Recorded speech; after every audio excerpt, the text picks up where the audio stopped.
ओम शांति। 1 अप्रैल 2024 बाबा के महावाक्य। मीठे बच्चे, तुम्हारा यह जीवन देवताओं से भी उत्तम है, क्योंकि तुम अभी रचयिता और रचना को यथार्थ जानकर आस्तिक बने हो। प्रश्न। संगम युगी ईश्वरीय परिवार की विशेषता क्या है जो सारे कल्प में नहीं होगी? उत्तर। इसी समय स्वयं ईश्वर बाप बनकर तुम बच्चों को संभालते हैं, टीचर बनकर पढ़ाते हैं और सतगुरु बनकर तुम्हें गुलगुल फूल बनाकर साथ ले जाते हैं। सतयुग में दैवी परिवार होगा, लेकिन ऐसा ईश्वरीय परिवार नहीं हो सकता। तुम बच्चे अभी बेहद के सन्यासी भी हो, राजयोगी भी हो, राजाई के लिए पढ़ रहे हो। ओम शांति। यह स्कूल व पाठशाला है। किसकी पाठशाला है? आत्माओं की पाठशाला। यह तो जरूर है, आत्मा शरीर बिगर कुछ सुन नहीं सकती। जब कहा जाता है आत्माओं की पाठशाला, तो समझना चाहिए आत्मा शरीर बिगर तो समझ नहीं सकती। फिर कहना पड़ता है जीव आत्मा। अभी जीव आत्माओं की पाठशाला तो सभी हैं, इसलिए कहा जाता है यह है आत्माओं की पाठशाला और परमपिता परमात्मा आकर पढ़ाते हैं। वह है जिस्मानी पढ़ाई, यह है रूहानी पढ़ाई जो बेहद का बाप पढ़ाते हैं। तो यह हो गई गॉड फादर की यूनिवर्सिटी। भगवानुवाच है ना? यह भक्ति मार्ग नहीं है, यह पढ़ाई है। स्कूल में पढ़ाई होती है, भक्ति मार्ग में टिकाणों आदि में होती है। इसमें कौन पढ़ाते हैं? भगवानुवाच। और कोई भी पाठशाला में भगवानुवाच होता ही नहीं है। सिर्फ यह एक ही जगह है जहां भगवानुवाच है। ऊंचे ते ऊंचे भगवान को ही ज्ञान सागर कहा जाता है। वही ज्ञान दे सकते हैं, बाकी सब है भक्ति। भक्ति के लिए बाप ने समझाया है कि उससे कोई सद्गति नहीं होती। सर्व का सद्गति दाता एक परमात्मा है। वह आकर राजयोग सिखलाते हैं। आत्मा सुनती है शरीर द्वारा, और कोई नॉलेज आदि में भगवानुवाच है ही नहीं। भारत ही है जहां शिव जयंती भी मनाई जाती है। भगवान तो निराकार है, फिर शिव जयंती कैसे मनाते हैं? जयंती तो तब होती है जब शरीर में प्रवेश करते हैं। बाप कहते हैं मैं तो कभी गर्भ में प्रवेश नहीं करता हूँ। तुम सब गर्भ में प्रवेश करते हो, 84 जन्म लेते हो। सबसे जास्ती जन्म यह लक्ष्मी नारायण लेते हैं। 84 जन्म लेकर फिर सामरा गावड़े का छोरा बनते हैं। लक्ष्मी नारायण कहो या राधे कृष्ण कहो। राधे कृष्ण हैं बचपन के। वह जब जन्म लेते हैं तो स्वर्ग में लेते हैं, जिसको वैकुंठ भी कहा जाता है। पहला नंबर जन्म इनका है, तो 84 जन्म भी यह लेते हैं। श्याम और सुंदर, सुंदर सो फिर श्याम। श्री कृष्ण सबको प्यारा लगता है। श्री कृष्ण का जन्म तो होता ही है नई दुनिया में, फिर पुनर्जन्म लेते लेते आकर पुरानी दुनिया में पहुंचते हैं तो श्याम बन जाते हैं। यह खेल ही ऐसा है। भारत पहले सतो प्रधान सुंदर था, अब काला हो गया है। बाप कहते हैं, इतनी सब आत्माएं मेरे बच्चे हैं, अभी सब काम चिता पर बैठकर जलकर काले हो गए हैं। मैं आकर सबको वापस ले जाता हूँ। यह सृष्टि चक्र ही ऐसा है। फूलों का बगीचा वह फिर कांटों का जंगल बन जाता है। बाप समझाते हैं, तुम बच्चे कितने सुंदर विश्व के मालिक थे, अब फिर बन रहे हो। यह लक्ष्मी नारायण विश्व के मालिक थे। यह 84 जन्म भोग फिर ऐसे बन रहे हैं, अर्थात उन्हों की आत्मा अब पढ़ रही है।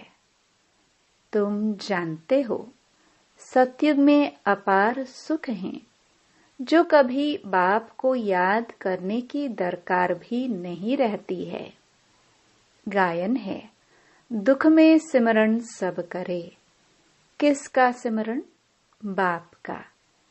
इतने सबका सिमरण नहीं करना है। भक्ति में कितना सिमरण करते हैं, जानते कुछ भी नहीं। श्री कृष्ण कब आया, वह कौन है, कुछ भी जानते नहीं। श्री कृष्ण और श्री नारायण के वेद को भी नहीं जानते हैं। शिव बाबा है ऊंच ते ऊंच, फिर उनके नीचे ब्रह्मा विष्णु शंकर, उनको फिर देवता कहा जाता है। लोग तो सभी को भगवान कहते रहते हैं, सर्वव्यापी कह देते हैं।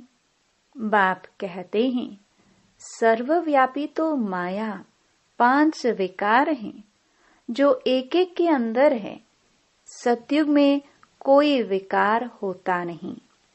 मुक्ति धाम में भी आत्माएं पवित्र रहती हैं, अपवित्रता की कोई बात नहीं।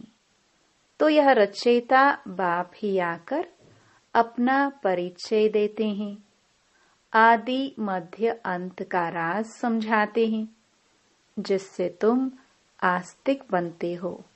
तुम एक ही बार आस्तिक बनते हो। तुम्हारा यह जीवन देवताओं से भी उत्तम है। गाया भी जाता है, मनुष्य जीवन दुर्लभ है, और जब पुरुषोत्तम संगम युग होता है तो हीरे जैसा जीवन बनता है। लक्ष्मी नारायण को हीरे जैसा नहीं कहेंगे, तुम्हारा ही हीरे जैसा जन्म है।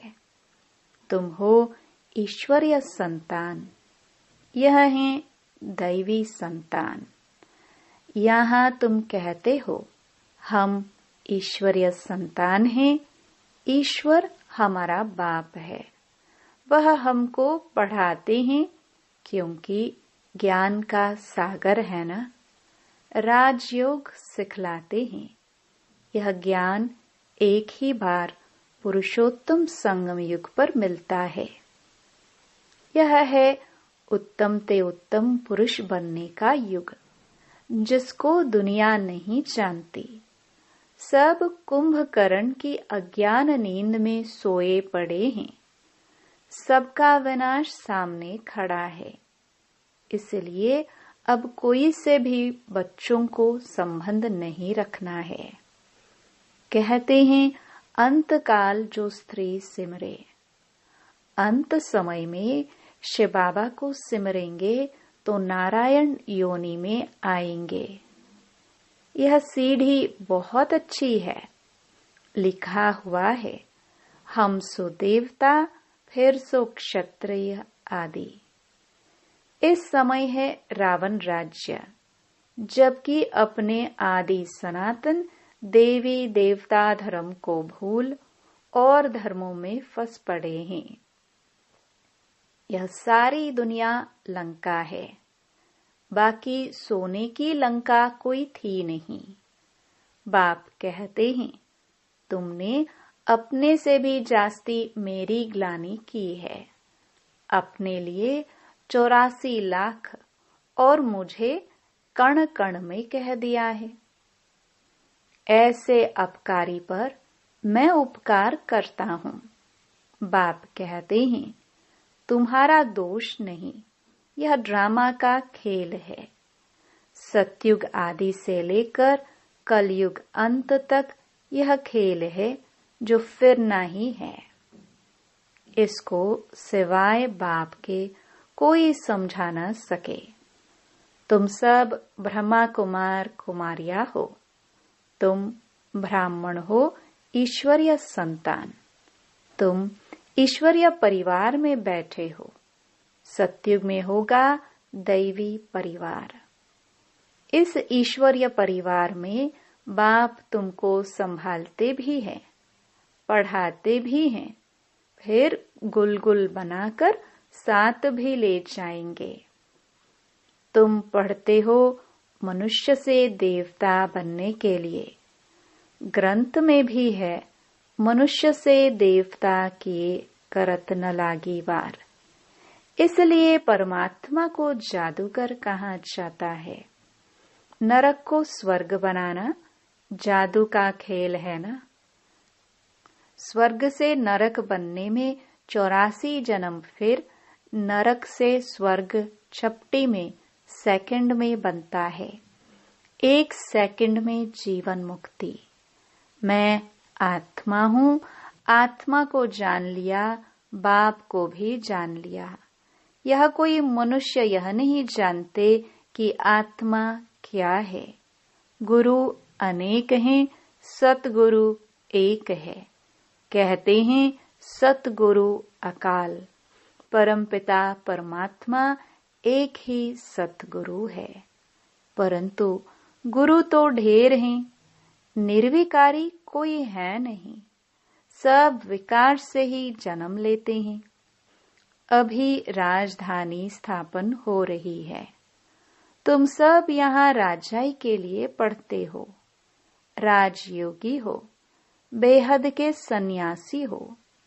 वह हठ योगी हैं, हद के सन्यासी। बाप आकर सभी की सद्गति कर सुखी बनाते हैं। मुझे भी कहते हैं सतगुरु अकाल मूर्त है। वहां हम घड़ी घड़ी शरीर छोड़ते और लेते नहीं। काल नहीं खाता। तुम्हारी भी आत्मा अविनाशी है, परंतु पतित और पावन बनती है, निर्लेप नहीं है। ड्रामा का राज भी बाप ही समझाते हैं। रचयिता ही रचना के आदि मध्य अंत का राज समझाएंगे ना।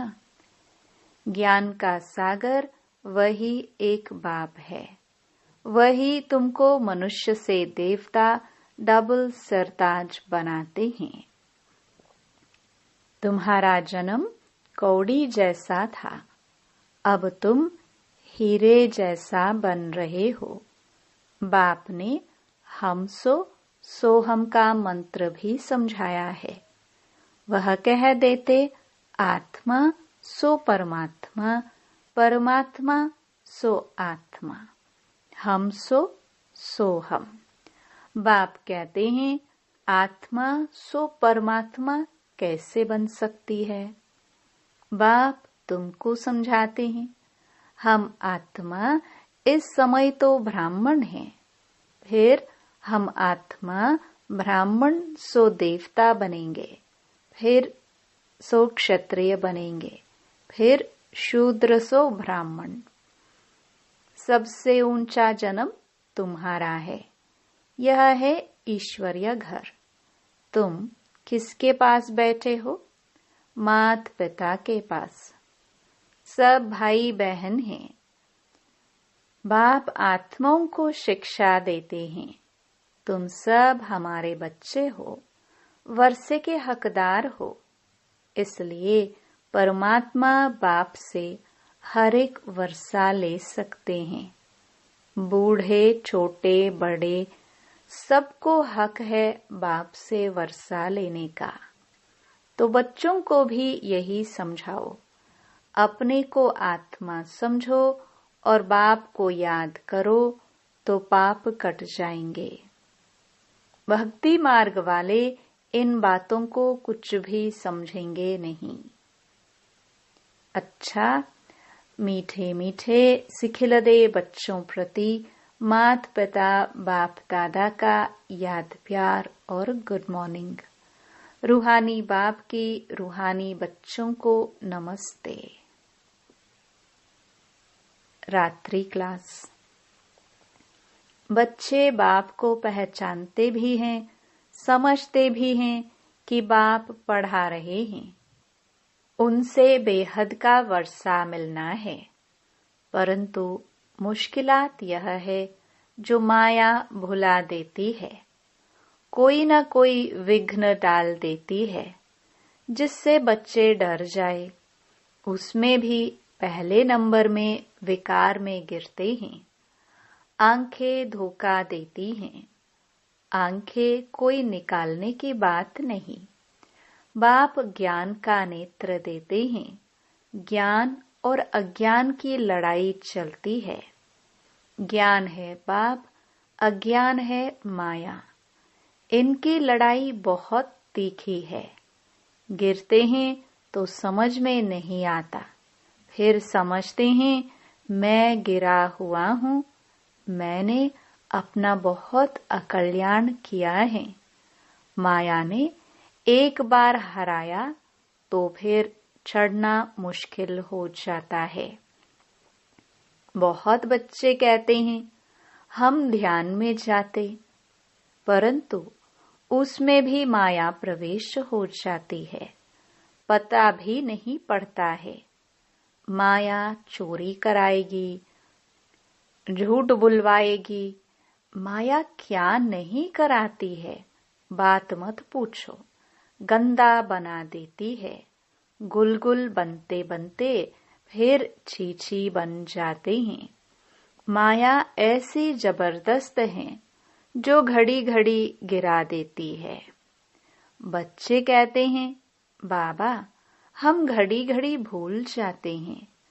तदबीर कराने वाला तो एक ही बाप है, परंतु किसकी तकदीर में नहीं है तो तदबीर भी कर नहीं सकते। इसमें कोई के पास खात्री भी नहीं हो सकती। न एक्स्ट्रा पढ़ाते हैं। उस पढ़ाई में तो एक्स्ट्रा पढ़ने लिए टीचर को बुलाते हैं। यह तो तकदीर बनाने लिए सभी को एक रस पढ़ाते हैं। एक एक को अलग कहाँ तक पढ़ाएंगे? कितने ढेर बच्चे हैं। उस पढ़ाई में कोई बड़े आदमी के बच्चे होते हैं, अधिक खर्च कर सकते हैं, तो उनको एक्स्ट्रा भी पढ़ाते हैं। टीचर जानते हैं कि यह डल है, इसलिए पढ़ाकर उनको स्कॉलरशिप लायक बनाते हैं। यह बाप ऐसे नहीं करते हैं। यह तो सभी को एक रस पढ़ाते हैं। वह हुआ टीचर का एक्स्ट्रा पुरुषार्थ कराना। यह तो एक्स्ट्रा पुरुषार्थ किसको अलग कराते नहीं है। एक्स्ट्रा पुरुषार्थ माना ही टीचर कुछ कृपा करते हैं। भल ऐसे पैसे लेते हैं, खास टाइम दे पढ़ाते हैं, जिसमें वह जास्ती पढ़कर होशियार होते हैं। यहाँ तो जास्ती कुछ पढ़ने की बात ही नहीं। इनकी तो बात ही एक है। एक ही महामंत्र देते हैं। मन मनाभव का। याद से क्या होता है, यह तो तुम बच्चे समझते हो। बाप ही पतित पावन है, जानते हो। उनको याद करने से हम पावन बनेंगे। अच्छा, गुड नाइट। धारणा के लिए मुख्य सार। पहला, सारी दुनिया अब कब्र दाखिल होनी है। विनाश सामने है, इसलिए कोई से भी संबंध नहीं रखना है। अंत काल में एक बाप ही याद रहे। दूसरा, श्याम से सुंदर, पतित से पावन बनने का यह पुरुषोत्तम संगम युग है। यही समय है उत्तम पुरुष बनने का। सदा इसी पुरुषार्थ में रह स्वयं को कौड़ी से हीरे जैसा बनाना है। वरदान। ज्ञान धन द्वारा प्रकृति के सब साधन प्राप्त करने वाले पद्मा पदम पति भव। ज्ञान धन स्थूल धन की प्राप्ति स्वतः कराता है। जहाँ ज्ञान धन है, वहाँ प्रकृति स्वतः दासी बन जाती है। ज्ञान धन से प्रकृति के सब साधन स्वतः प्राप्त हो जाते हैं। इसलिए ज्ञान धन सब धन का राजा है। जहाँ राजा है, वहाँ सर्व पदार्थ स्वतः प्राप्त होते हैं। यह ज्ञान धन ही पद्मा पदम पति बनाने वाला है। परमार्थ और व्यवहार को स्वतः सिद्ध करता है। ज्ञान धन में इतनी शक्ति है जो अनेक जन्मों के लिए राजाओं का राजा बना देती है। स्लोगन। कल्प कल्प का विजयी हूँ। यह रूहानी नशा इमर्ज हो तो माया जीत बन जाएंगे। ओम शांति।